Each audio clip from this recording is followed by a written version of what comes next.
Bienvenidos y bienvenidas a Economía de Frente con Ernesto Fárez Santoscoy y Carlos Alberto Martínez. Hoy, Rusia, susto que se lleva el señor Putin con mercenarios que estuvieron a 200 kilómetros del Kremlin. La economía de Estados Unidos, el nearshoring, ¿cuánto puede representar de ingresos extraordinarios a la economía mexicana? El crecimiento del Producto Interno Bruto a través del IGAE, medido a través del IGAE, correspondiente al mes de abril, y balanza comercial al mes de mayo. De esto y más hablaremos aquí en Economía de Frente. Comenzamos.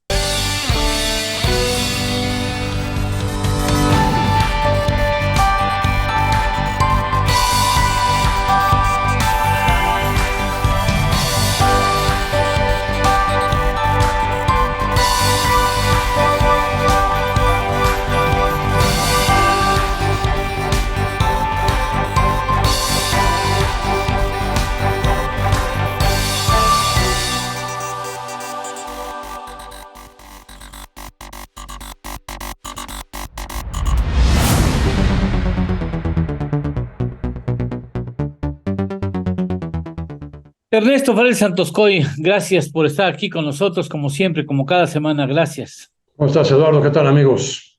Ya Carlos Alberto Martínez estará con nosotros en el segundo segmento, en donde hablará sobre otros asuntos de los que vamos a informar un poco más adelante. Por lo pronto, bueno, hay que considerar lo que sucedió en Rusia, Ernesto, y qué implicaciones económicas puede tener. Sí, el fin de semana, particularmente el sábado, fue algo tenso, ¿no? La situación por la que se estuvo atravesando en Rusia, ¿no? Bueno, si quieres, vamos platicando de qué se trata. Bueno, pues hay desde la guerra, desde la invasión, perdón, no fue guerra, desde la ocupación de la península de Crimea, había un cuate, Prigozhin, que primero le estaba dando servicio de catering al Kremlin. Así, cuando hacían un evento, él se encargaba del banquete, ¿no? Sí. Y de llevar los alimentos. Pero, pues ya con esta ocupación de Crimea, estableció una empresa que es una empresa, aquí le conoceríamos como de seguridad, pero en realidad es un ejército de mercenarios. Así es, No como me lo digas. oyes, privada, empresa privada. Y ha estado en varios episodios al lado del ejército ruso, o sea, del lado del señor Putin, ¿no? Sí, sí, En sí. sus fechorías. Del patrón, en este caso. Sería, digamos, su patrón el que lo contrata, Sí, ¿no? exactamente. Bueno, pues, y ya, digamos, ya revisando todo lo que sucedió, pues es que la verdad es que estaba más que cantado, que el señor cada vez estaba más enojado y más enojado con lo que estaba sucediendo, desde que se inició, ahora sí, el intento de invasión de Ucrania. Empezó a sacar críticas severas sobre la estrategia militar, sobre el proceder del ejército y las Fuerzas Armadas rusas. Sí. Pero más recientemente, en un ataque a una ciudad, él acusó de que las fuerzas aéreas dispararon y mataron a sus soldados, a sus, a sus empleados. Y qué barbaridad. Algunos de sus soldados acabóse, y ahí sí ya le subió de tono, y empezó a exigir la renuncia tanto del ministro de la Defensa como el de Seguridad. Sohoyur se llama el ministro de Defensa. Y entonces empezó a subir de tono, y ya el sábado algo detonó, que el señor agarró su ejército, se salió del territorio de Ucrania y se fue marchando hacia Rusia, pero fue ocupando territorio, fue ocupando ciudades. O sea, ¿cómo? Y nadie lo detuvo, ¿Cómo? hasta que llegó a 200 metros de Moscú, 100 kilómetros. 200 kilómetros de Moscú, y ahí se Sí, sí, sí. paró, ¿no? Y algo sucedió ahí, porque todas las redes sociales estaban en el mundo diciendo, oye, ¿Qué está pasando? hay una rebelión. O sea, me río porque es absurdo lo que sucedió, ¿eh? Pues parece Es, una parece serie película de cómica. Netflix, ¿no? Sí, sí, sí, sí. Se antoja para serie de Netflix, claro. Y entonces, interviene ahí, no sé cómo estuvo esa parte, pero interviene el presidente de Bielorrusia y logra un acuerdo con el señor Putin para que esta persona y su ejército dieran marcha para atrás. De regreso a Dosón, una de las ciudades del sur, y ya no se decidiera por tomar Moscú. Qué barbaridad. Y pues también le dieron un indulto y le dieron este, digamos, la posibilidad de que se fuera a refugiar a Bielorrusia, ¿no? Estos hechos, ¿qué es lo que pueden estar reflejando? Del lado de los mercenarios que se llaman, el ejército se llama, o la empresa se llama Wagner, a lo mejor Wagner. iba de frente hacia allá y se rumora que había varios grupos del ejército que se le iban a unir, porque están muchos muy inconformes No me con el digas. desastre que ha sido el intento de invasión de Ucrania. Bueno, todo el mundo dábamos por hecho que iba con la mano en la cintura a ocupar Ucrania y le ha resultado cara a la empresa, ¿eh? Ya, No ha ya, podido. ya lleva más de un año y no está claro. No, claro, digo, ha habido un importante apoyo, ¿no? Del lado de Estados Unidos y de otros países de la OTAN, pero para Ucrania, ¿no? Pero sí, la verdad es que todo el mundo pensábamos que iba a ser muy rápida Sí, la toma de la invasión de Ucrania y no fue así. Entonces, quizás a la mera hora el señor Ryosan pues vio que no llegaban los demás y dijo, no le entro, mejor una no. salida Ajá. pacífica, ¿no? Otra posibilidad es de que lo que él ahora está afirmando, ¿no? Yo nunca iba a invadir Moscú, como crees. Yo nada más era una protesta para exigir la renuncia de los dos secretarios estos. Esa es la Pero versión ya que se dio hay cuenta ahora. que llega a 200 kilómetros, ¿eh? Sin que en menos de 24 horas podía haber, en menos de No, 24 horas podía haber invadido y tomado Moscú. no, pues se lo traigan aquí para asaltar una joyería en Antara, en Polanco, en la ciudad capital, pues sí, Caray. con esa sangre fría. Bueno, del otro lado, lo que puede suceder, lo que pudo haber sucedido con Putin es que a lo mejor sí realmente Moscú estaba desprotegido. O sea, ¿cómo entiendes que el señor Putin, que no tiene la menor pulcritud, ¿no? Sí, sí, sí. para tentarse el corazón y lo haya dejado ir así nada más porque sí? Sí, algo se Es- negoció, Quizás indudablemente. estaba desprotegido Moscú. Sí, sí, sí, era posible, sí, que se dio cuenta que. O quizás vio que sí probablemente había una interna división profunda en el Sí, ejército y dijo, mejor aquí le paro, le doy un indulto para que se largue. sí, sí, sí, sí. Le pongo Algo así, me doy por bien servido con el susto que le puse y me regreso, ¿no? quizás.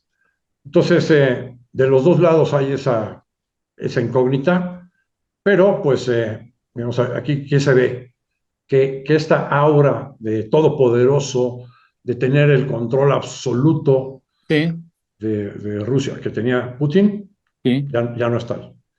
Que este hecho sí puede hacer que las fuerzas armadas enojadas se rebelen, sí es también una posibilidad, ¿no? También es una posibilidad que puede suceder con el conflicto con Ucrania. Hay dos escenarios. Uno, que ahora sí se vaya con todo para hacer la invasión y que incluso pudiera, lo que ya ha amenazado, usar armas nucleares estratégicas que le llaman, ¿no? Es decir, no es una bomba atómica, Pero por allá, pero por ahí, por allá, ¿no? por el Hasta estilo. usar esas que le han advertido todos, no se te ocurra, porque, pues sí, bueno, pues hasta eso puede ser, ¿no? Entonces, ese es un extremo del escenario hacia Ucrania, y el otro extremo es que recapacite y diga, ya, ya mejor Ahí lo me dejamos. retiro, sí, me Cada quien se retiro. va con su golpe, ¿no? Exacto, ya me retiro y me voy, ya, Dios. Porque una solución intermedia, negociada, donde él dijera, es que yo nada más quiero los territorios del este para unir a Crimea, pues ya no se la van a dar, no Sí, se la van a claro. dar. Y si se la dieran, pues páganos tanto de todos los daños Claro, y perjuicios de... sí, va a estar difícil. Pero más bien hay la posibilidad de que ahorita se aproveche Zelensky y las fuerzas de la OTAN y traten de reconquistar territorios Ocupado, sí. estratégicos, ¿no? Luego, otra reflexión es, Putin lo que pretendía con esta invasión es ocupar totalmente el territorio de Ucrania y aprovechar que la OTAN, la verdad es que estaban bastante enojados con el señor Trump y estaban bastante distanciados de Estados Unidos. Ya desde época de Obama hubo algún viaje donde Obama los Sí. regañó a los europeos, le dijo, oigan, no jueguen, pónganse a gastar más en armamento, me están dejando a mí solo. Y quería debilitar a la OTAN de paso, el señor Putin. Y más bien lo que ha sucedido es que con la diplomacia con la que ha actuado y la estrategia con la que ha actuado el señor Biden, presidente Biden, pues más bien ha logrado reunificar y otra vez fortalecer a la OTAN. Bueno, ¿qué puede representar el nearshoring para México? Desde San Antonio, Texas, Carlos Alberto Martínez. Carlos, gusto ¿Qué en tal, saludarte. Eduardo? Adelante. Ernesto, ¿qué tal? Pues fíjate que efectivamente uno que está viviendo aquí el movimiento, es impresionante cómo Estados Unidos en general sus decisiones son muy rápidas. En algunas ocasiones, por ejemplo, desde el punto de vista burocrático, es una gran burocracia el gobierno de Estados Unidos en Washington, se mueve muy lento, muy despacio, es una máquina burocrática enorme. Pero desde el punto de vista de los negocios, es impresionante cómo se toman las decisiones de un día para otro. O sea, deciden mover una planta, una fábrica de X o Y producto en un día y al siguiente día ya están en la movilización de la planta buscando dónde construir. Además, todo se te facilita aquí porque, bueno, pues tú quieres locales o terreno, lo que sea, hay mapas con los centímetros que tienes que hacer, las facilidades, luego el crédito empieza a fluir y se empieza a ver que la frontera México-Estados Unidos va a ser de las primeras beneficiadas. Ojalá el sur-sureste del país tuviera estos beneficios, pero bueno, en principio, pues obviamente es tratar de ligar las cadenas. Lo hemos visto con Elon Musk, cómo ha estado tratando de lograr sus inversiones México-Estados Unidos, pero ya hemos visto, por ejemplo, hay una gran fábrica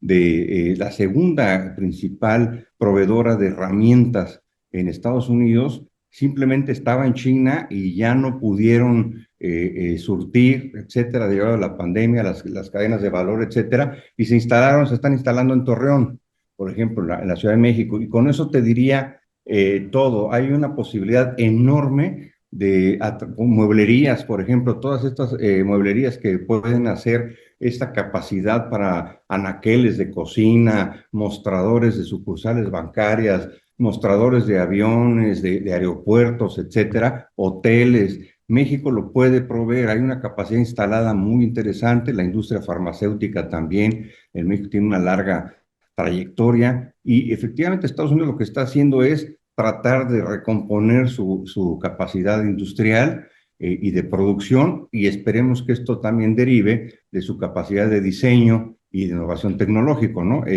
Para que traigamos mucha de la inversión a México. Ahora, por supuesto, pues necesitamos luz eléctrica, por ejemplo, es uno de los grandes retos que el país va a requerir hacia adelante, ¿no? Porque, bueno, todos sabemos que además Estados Unidos va a condicionar la instalación de sus plantas y su capacidad, digamos, industrial en zonas y empresas que generen electricidad, digamos, limpia, ¿no? Amigable con el medio ambiente. Pero salvo ese reto, tenemos la mano de obra. Fíjate que estamos viendo en Estados Unidos, falta mano de obra por todos lados.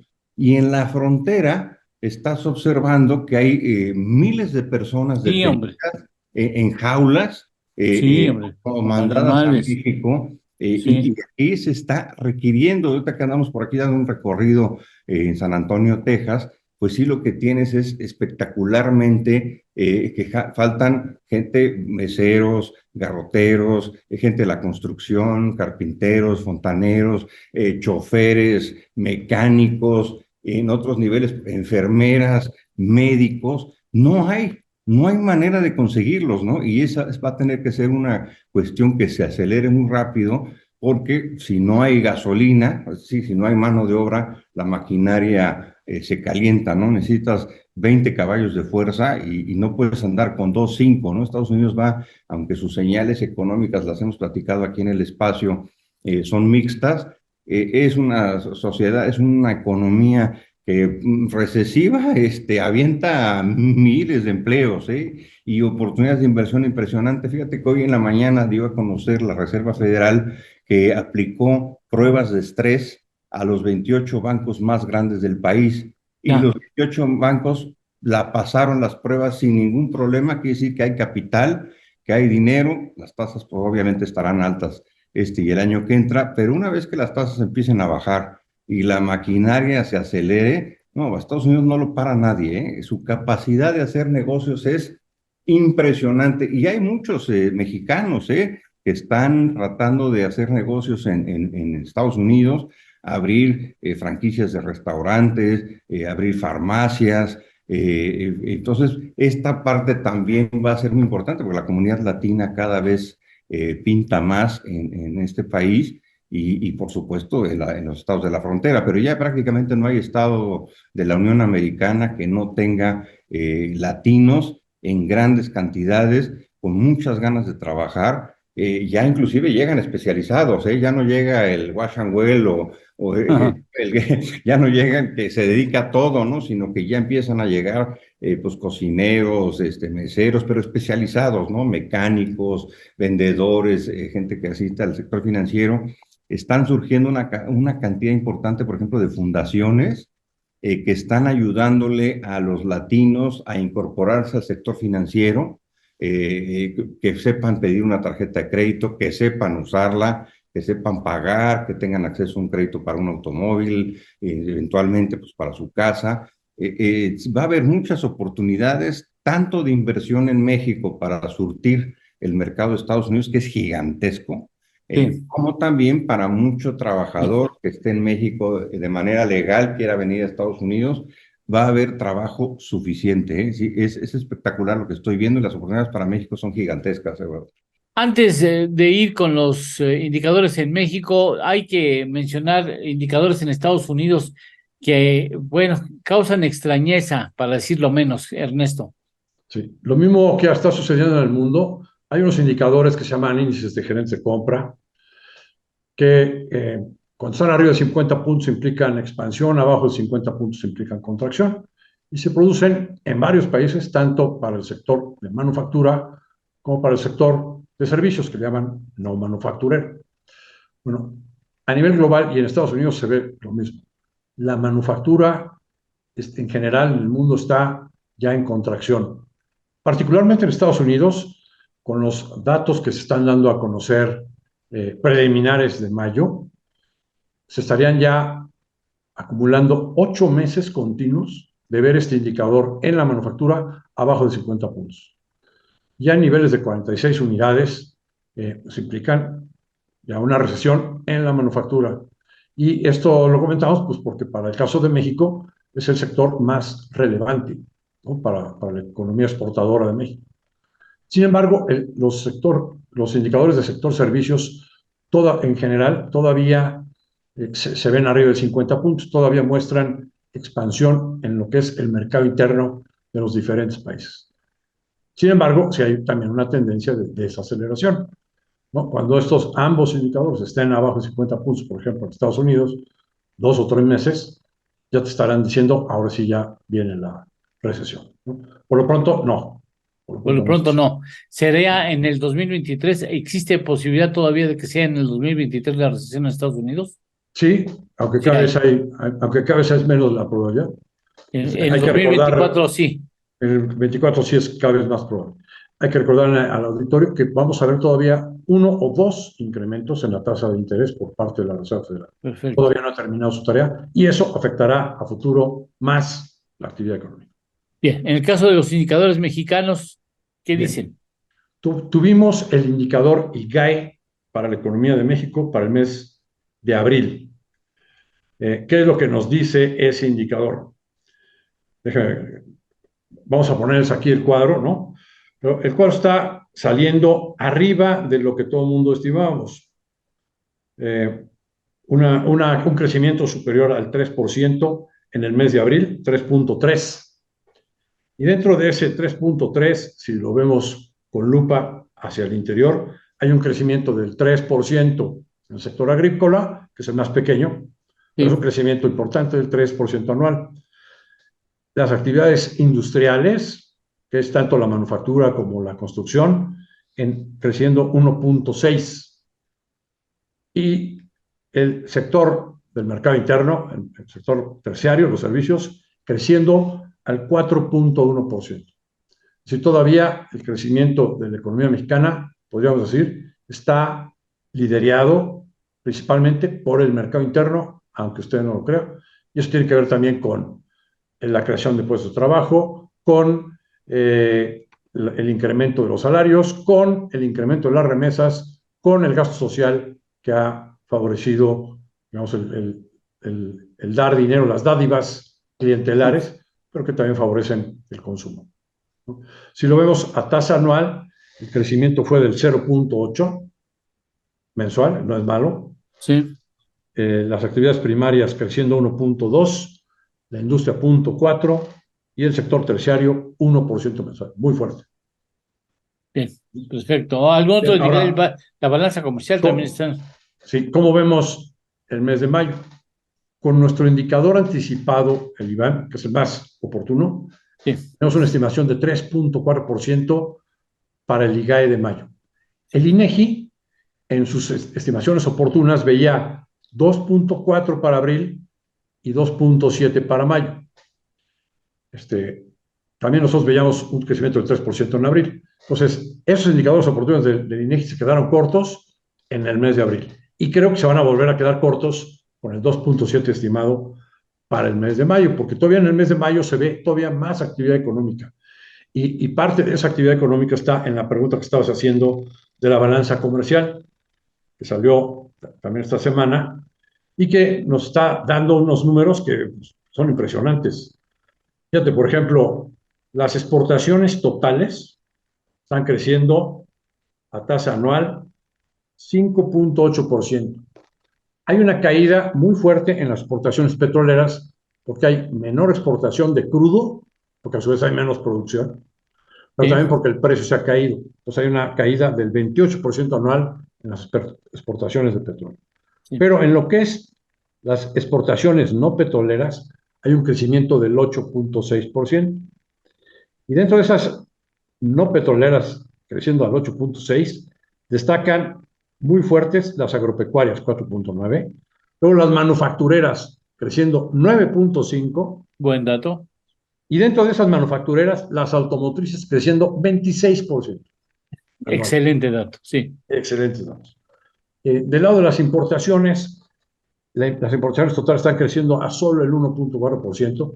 El déficit comercial de mayo fue pequeñito, 74 millones de dólares. Y destaca aquí que las importaciones de bienes de consumo, con un tipo de cambio tan barato y la economía creciendo, están creciendo al 13.5%. Pero también destacaría que las intermedias, que son las importaciones de insumos que luego transformamos y exportamos, están cayendo 2.8%. Y el dato más impresionante, el de la importación de bienes de capital, que está reflejando inversiones en México, inversión productiva, creciendo 24% anual. Muy importante el dato. Claro.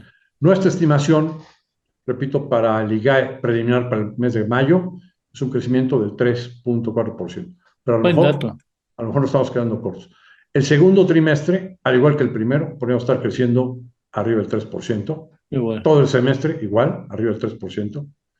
Y seguramente vamos a seguir viendo revisiones al alza por parte de todos los analistas que estamos sorprendidos con estos números para todo el año, ¿no? Probablemente de una estimación del 2.2, sigan revisándola para arriba. Bien. Los analistas en los próximos días. Bien, pues Ernesto, pues ya nos tenemos que despedir. Despedimos a Carlos Alberto Martínez con mucho gusto hasta Houston, Texas. pues aquí San Antonio, el centro, el epicentro de los negocios en Texas. Y bueno, pues muchas gracias por la invitación, Eduardo, Ernesto, y aquí Radio. estamos a la orden, transmitiendo. Gracias, hasta la próxima semana. Hasta Claro la que sí. próxima semana. Gracias. Estén bien todos. Hasta luego. Gracias.